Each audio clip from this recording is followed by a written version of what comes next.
Let's define a bilinear form. We start with a vector space X.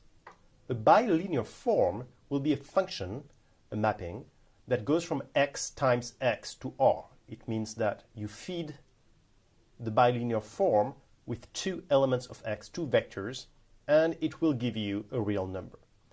But to be a bilinear form, it needs to be linear with respect to the first variable and linear with respect to the second variable. It can also have some additional properties. You can have a symmetric bilinear form, in which case AUV is AVU. You can also have a positive linear form, which means that AUU is positive no matter what U you choose. And finally, you can have a definite positive linear form, in which case AUU is non-negative. It is always strictly greater than 0, of course, but for 0, which would give you 0. In other words, A00 is 0, but for anything else, it will be non-negative. Now, question is, would this A be a bilinear form? And would it be symmetric, positive, and definite positive? So I'll let you answer these questions.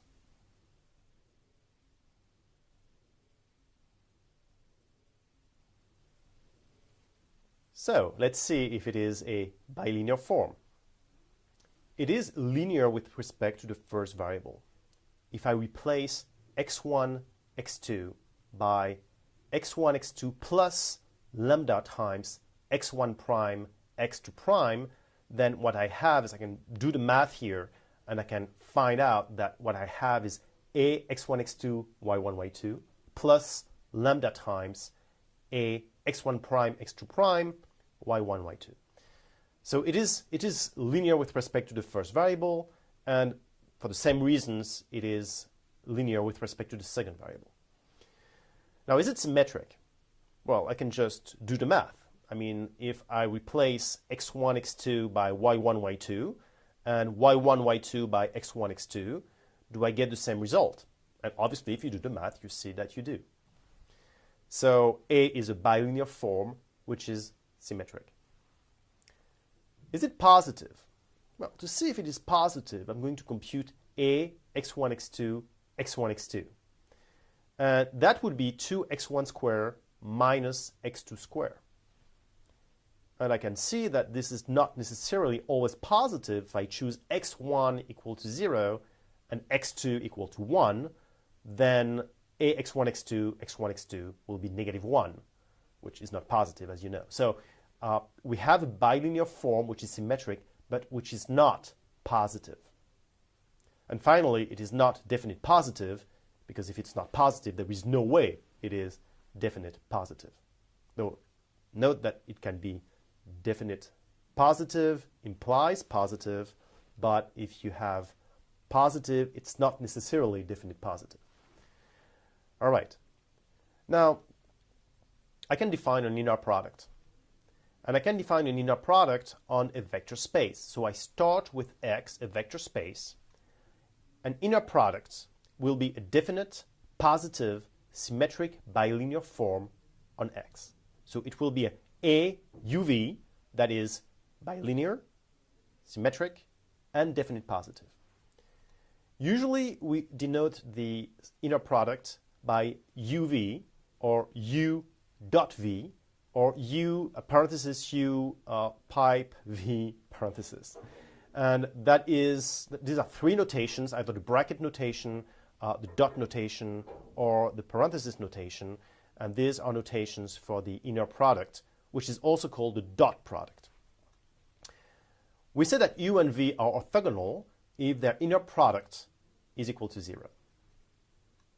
And usually we denote the orthogonality with this little notation here, U orthogonal V. So U orthogonal V means the inner product is equal to 0.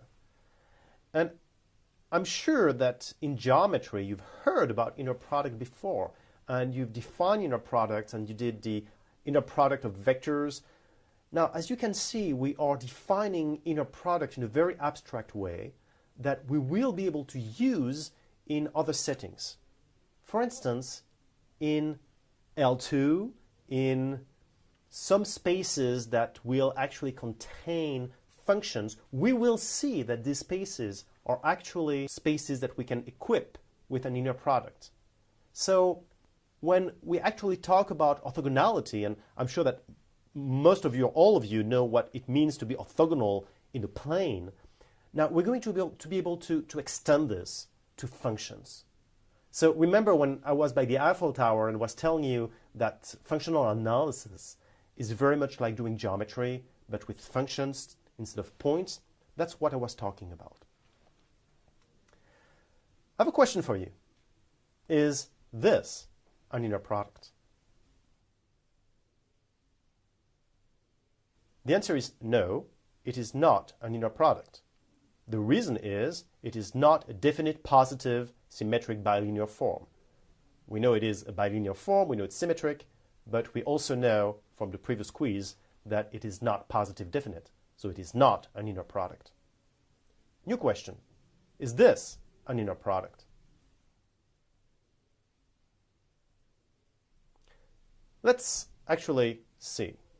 Bilinearity is not an issue. You can check. It works. Symmetry.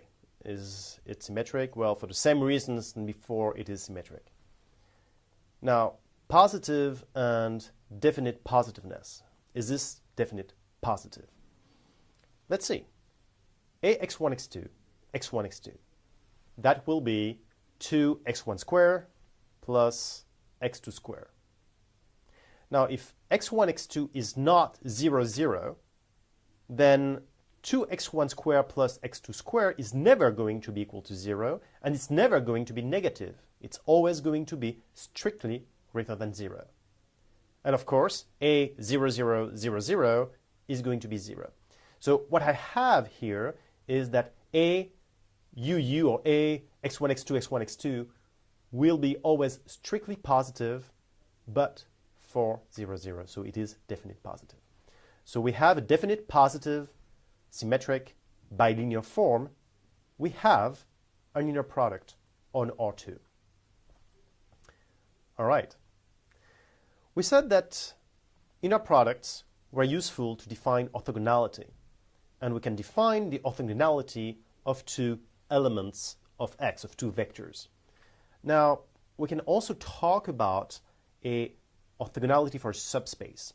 And if I choose to call U a subspace of X, the orthogonal to U, to this subspace, will be all of the vectors of X that will be orthogonal to U. And that will be denoted U orthogonal. And I can also define orthogonality of two subspaces. Choose U and V, two subspaces of X. They will be orthogonal if whenever I choose a vector in U and a vector in V, their inner product will be 0. And if you want to think about what's going on in the plane, then think of two lines, two straight lines that are orthogonal. Then this is exactly the definition you have in the plane, but because we are able to extend this definition to more general spaces, we will be able to talk about the orthogonality of spaces that contain functions.